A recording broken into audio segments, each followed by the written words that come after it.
الحمد لله نحمده ونستعينه ونستغفره ونؤمن به ونتوكل عليه ونعوذ بالله من شرور أنفسنا ومن سيئات أعمالنا من يهده الله فلا مضل له ومن يضلله فلا هادي له ونشهد أن لا إله إلا الله وحده لا شريك له ونشهد أن سيدنا ومولانا وحبيبنا وشفيعنا محمدا عبده ورسوله صلى الله تعالى عليه وعلى آله وأصحابه وأتباعه وأزواجه وذرياته أجمعين. أما بعد فأعوذ بالله من الشيطان الرجيم. بسم الله الرحمن الرحيم. قال الله تبارك وتعالى في القرآن الكريم: لقد كان لكم في رسول الله أسوة حسنة لمن كان يرجو الله واليوم الآخر وذكر الله كثيرا. وقال النبي صلى الله تعالى عليه وسلم: من أحب سنتي فقد أحبني ومن أحبني كان معي الجنة، أو كما قال عليه الصلاة والتسليم. صدق الله العظيم وصدق رسوله النبي الكريم، ونحن على ذلك لمن الشاهدين والشاكرين، والحمد لله رب العالمين. وہی سمجھا جائے گا شیدان جمال مصطفیٰ، وہی سمجھا جائے گا شیدان جمال مصطفیٰ، جس کا قول قول مصطفیٰ ہو، حال حال مصطفیٰ ہو. واجب الاحترام علماء کرام، عزیز طلبہ اور میرے دینی بھائیوں اور بزرگوں، جناب محمد رسول اللہ صلی اللہ علیہ وسلم کی ذات اقدس قیامت تک آنے والی انسانیت کے لیے بہترین نمونہ ہے.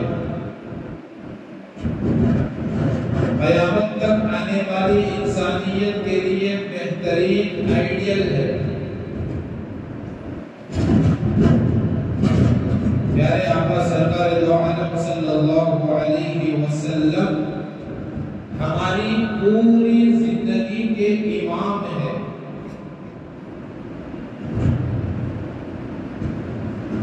مسئلہ ہے کہ اگر کوئی امام نماز پڑھ رہا ہے اور اس کے پیچھے مقتدی نماز پڑھ رہے ہیں تو مقتدی پر ضروری ہے کہ امام کے ساتھ رہے. اگر امام رکوع کرتا ہے تو مقتدی بھی رکوع کرے گا، امام سجدہ کرتا ہے تو مقتدی بھی سجدہ کرے گا، امام تشہد میں بیٹھ رہا ہے تو مقتدی بھی تشہد میں بیٹھے گا، امام سلام پھیر رہا ہے تو مقتدی بھی سلام پھیرے گا. تب جا کے فقہاء نے لکھا ہے کہ اس کی نماز قابل قبول ہوگی. اور اگر امام کے پیچھے کوئی نماز پڑھنے والا اپنی مرضی سے نماز پڑھ رہا ہے، اپنے حساب سے رکوع کر رہا ہے، سجدہ کر رہا ہے، سلام پھیر رہا ہے، تو کیا اس کی نماز قابل قبول ہوگی؟ نہیں ہوگی. اسی طرح بالکل جناب محمد رسول اللہ صلی اللہ علیہ وسلم ہماری پوری زندگی کے امام ہیں.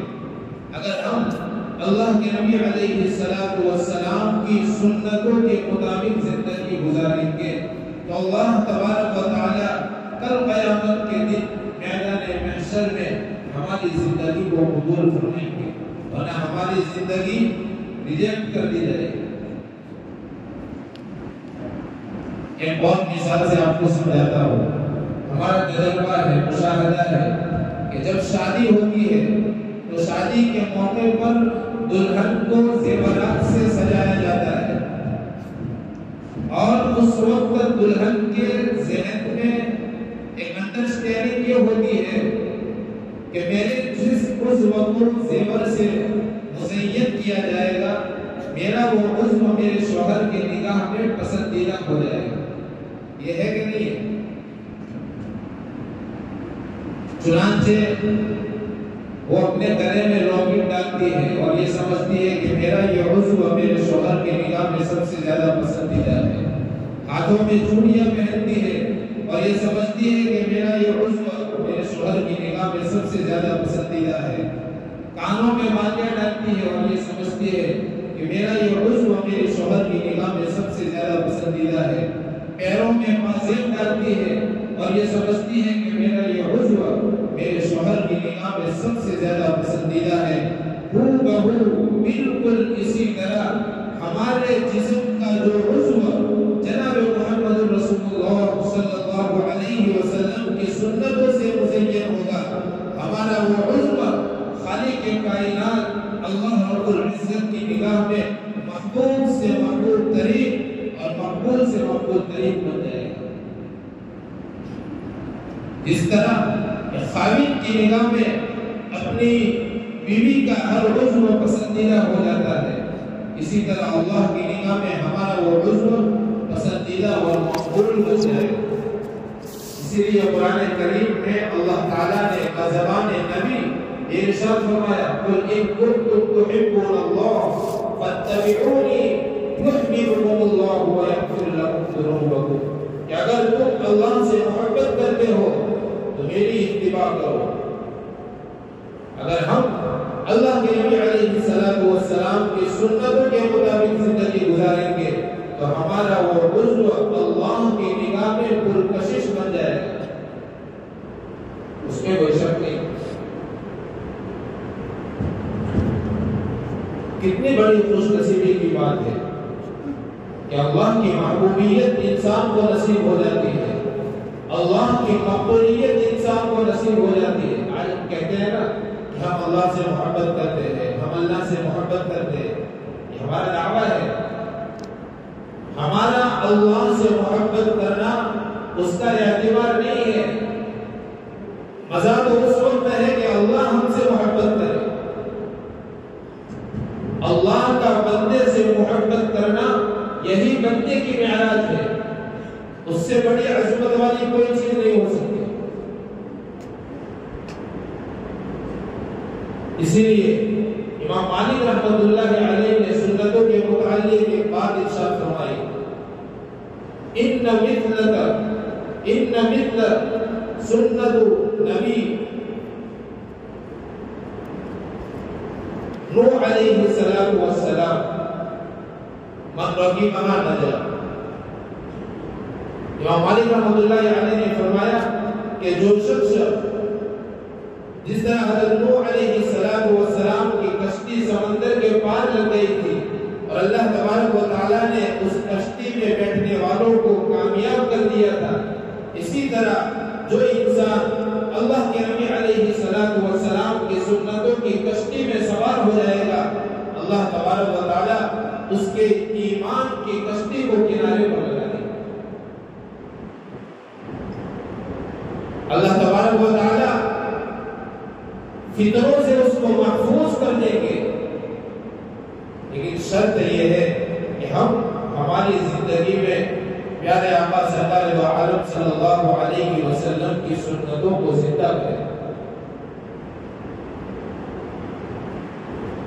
شاہ عبد العزیز محدث دہلوی رحمۃ اللہ علیہ نے فتح القدیر میں لکھا ہے من تہاون بسنتی عوقب بحرمان الفرائض کہ جو انسان پیارے آقا سرکار دو عالم صلی اللہ علیہ وسلم کی سنتوں کی ادائیگی میں سستی کرتا ہے اللہ تبارک و تعالی اس کو فرائض سے محروم کر دیتے. شاہ صاحب نے لکھا ہے اور آج دیکھ لو جن کی زندگی میں سنتیں نہیں ہیں ان کے لیے فرائض چھوڑنا بالکل آسان ہو گیا ہے. یہ اللہ تبارک و تعالی کی طرف سے. اس کے بالمقابل جس کی سنتوں میں جناب محمد رسول اللہ صلی اللہ علیہ وسلم کی سنتیں ہوگی, جس کی زندگی میں اللہ تبارک و تعالیٰ اس کی زندگی کو برکت سے بھر دیتے ہیں۔ اس لیے میں نے خطبے میں حدیث پڑھی، پیارے آقا نے فرمایا من احب سنتی فقد احبنی، کہ جس نے میری سنت سے محبت کی اس نے مجھ سے محبت کی، ومن احبنی، اور جس نے مجھ سے محبت کی کان معی الجنہ، اللہ تبارک و تعالیٰ اس کے ساتھ ہے۔ اللہ کی معیت انسان کو نصیب ہو جاتی ہے، اس سے بڑی کیا بات ہے؟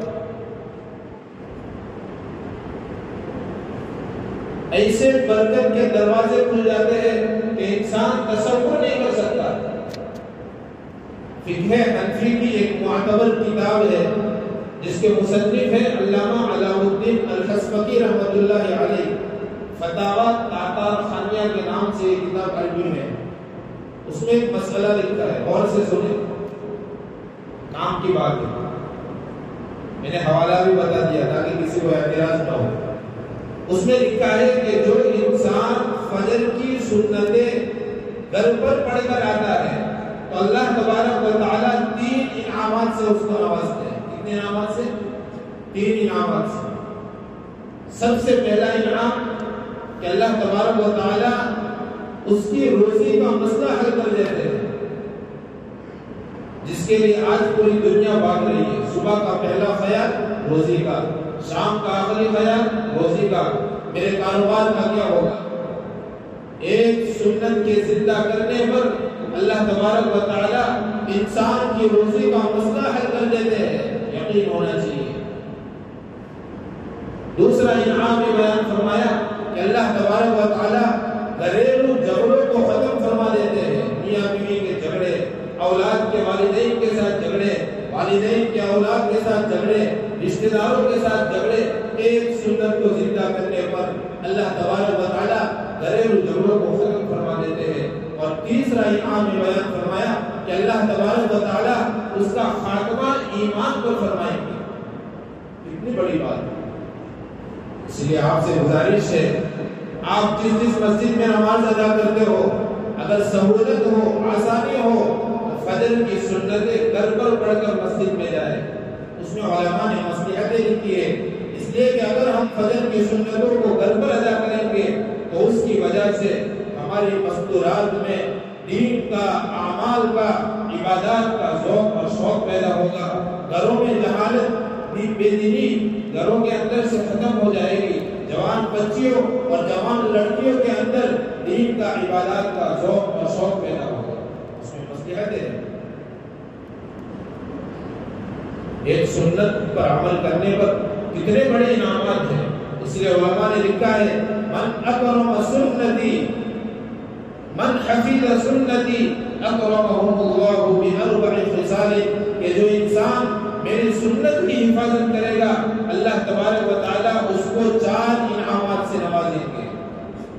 سب سے پہلا انعام یہ بیان فرمایا المحبت فی قلوب البررہ، کہ اللہ تبارک و تعالیٰ سنت کی حفاظت کرنے پر اس انسان کی محبت متقی اور پرہیزگار اور اللہ سے ڈرنے والے لوگوں کے دلوں میں اللہ تعالیٰ اس کی محبت ڈالتے ہیں۔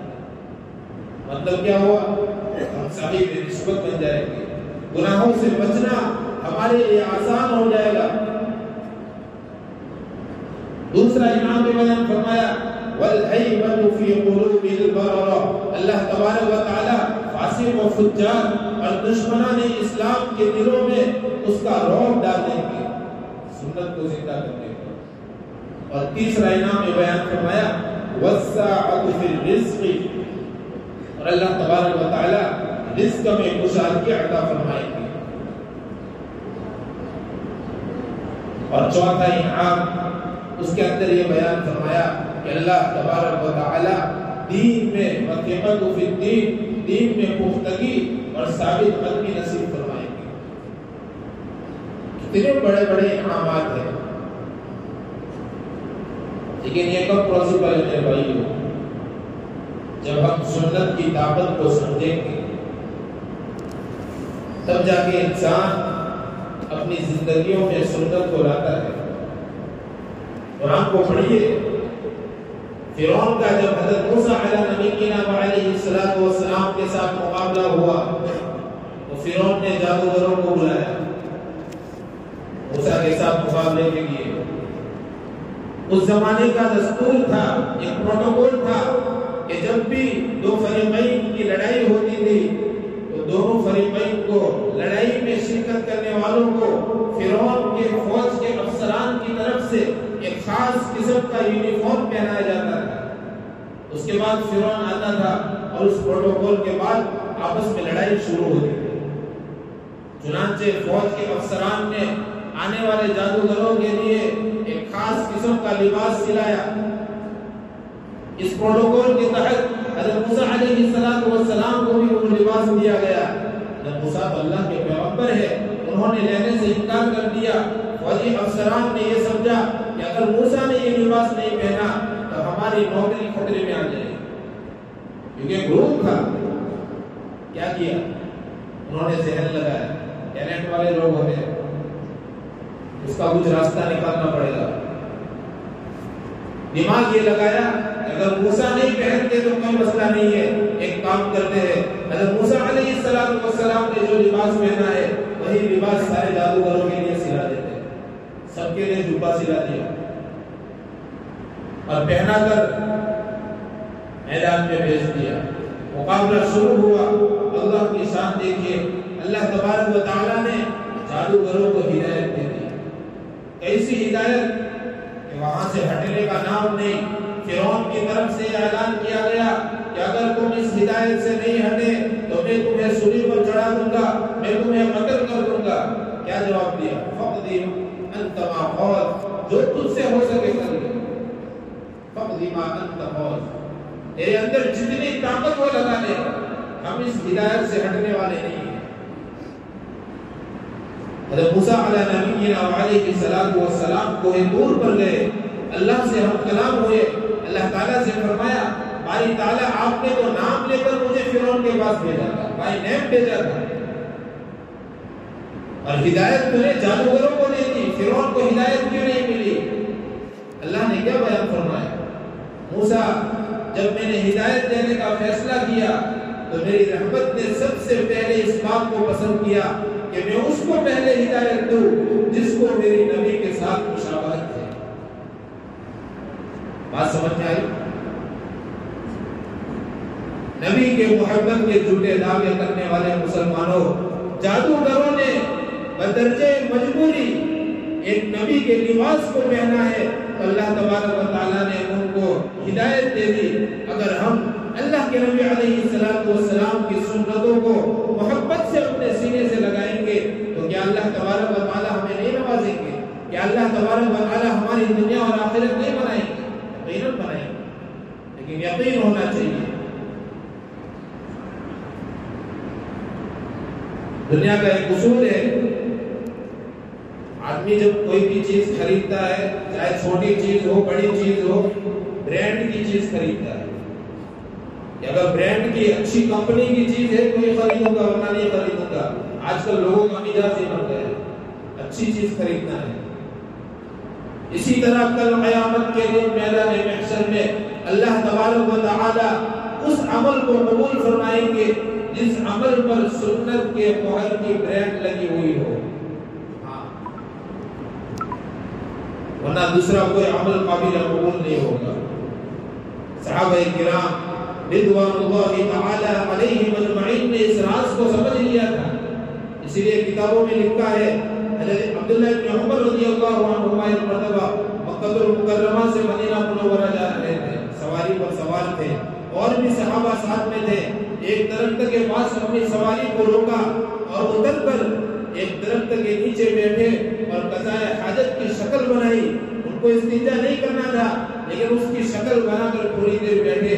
جب واپس آئے تو صحابہ کرام رضوان اللہ تعالی علیہم اجمعین نے پوچھا کہ آپ کو ضرورت نہیں تھی؟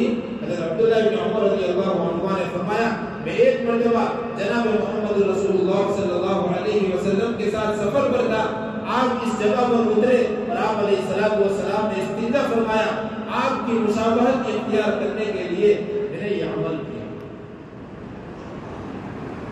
واقعتاً یہ حضرات عاشق رسول تھے، متبعین سنت تھے۔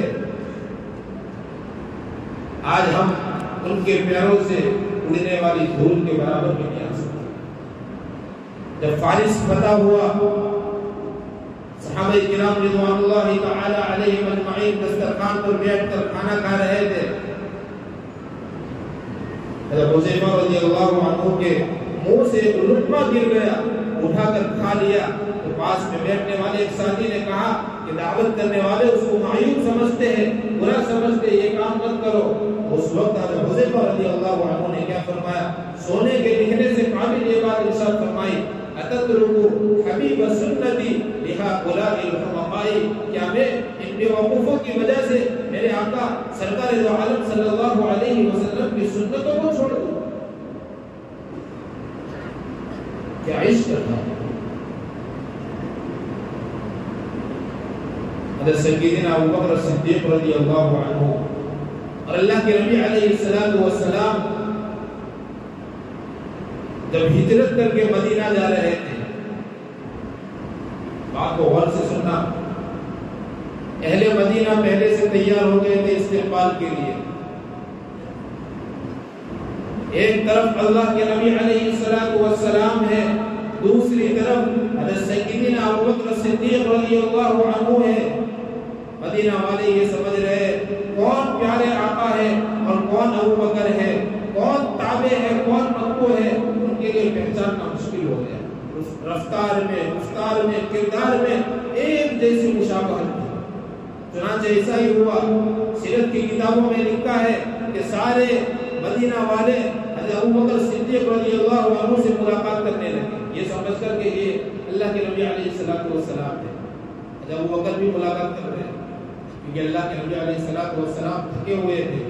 جب مصافحہ ہو گیا، تھوڑی دیر کے لیے آرام کیا، اور جب سورج کی کرنوں نے جناب محمد رسول اللہ صلی اللہ علیہ وسلم کے چہرے انور کا بوسہ لیا، اور حضرت ابوبکر صدیق رضی اللہ عنہ چادر لے کر کھڑے ہوئے سائے کے لیے، اس وقت مدینہ والوں کو پتہ چلا کہ کون آقا تھا کون غلام تھا۔ کیسی مشابہت کی سوچنے کی بات ہے۔ جو آپ علیہ السلام کی صحبت میں رہتے تھے ان کے لیے بھی پہچاننا مشکل ہو جاتا تھا۔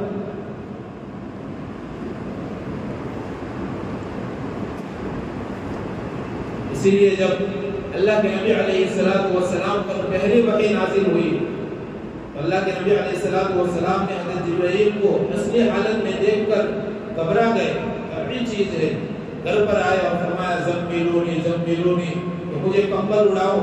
خدیجہ رضی اللہ عنہا نے کمبل اڑایا، اور تھوڑی دیر کے بعد آپ کے سرحانے پر بیٹھ کر ارشاد فرمایا، پیارے حبیب اب کیسا محسوس ہو رہا ہے؟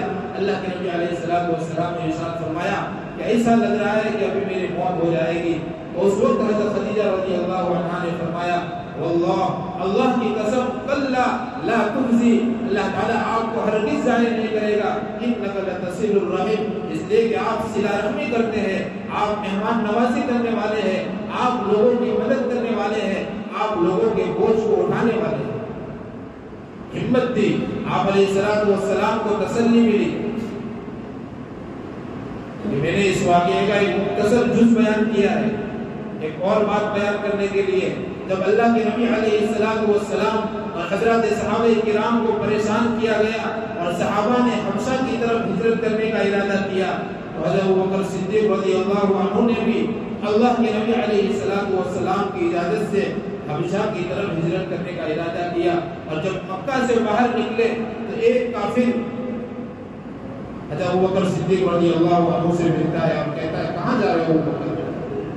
حضرت ابوبکر نے فرمایا کہ آپ لوگوں نے ہمارا جینا حرام کر دیا ہے، اس لیے یہ شہر چھوڑ کر جا رہا ہوں۔ اس وقت اس کافر نے یہ کہا کہ آپ نہیں جا سکتے، اس لیے کہ آپ صلہ رحمی کرنے والے ہیں، آپ لوگوں کی مدد کرنے والے ہیں، آپ لوگوں کے بوجھ کو اٹھانے والے ہیں، آپ مہمان نوازی کرنے والے ہیں۔ میرے دوستو، میرے بزرگوں، وہی صفات جو حضرت خدیجہ رضی اللہ عنہا نے آپ علیہ السلام کے بیان کیے، وہی صفات جو امام بخاری، امام مسلم رحمۃ اللہ علیہ نے اپنی کتاب میں جناب محمد رسول اللہ صلی اللہ علیہ وسلم کے بیان کیے ہیں، وہی صفات ایک کافر حضرت ابوبکر صدیق رضی اللہ عنہ کے بارے میں بیان کر رہا ہے۔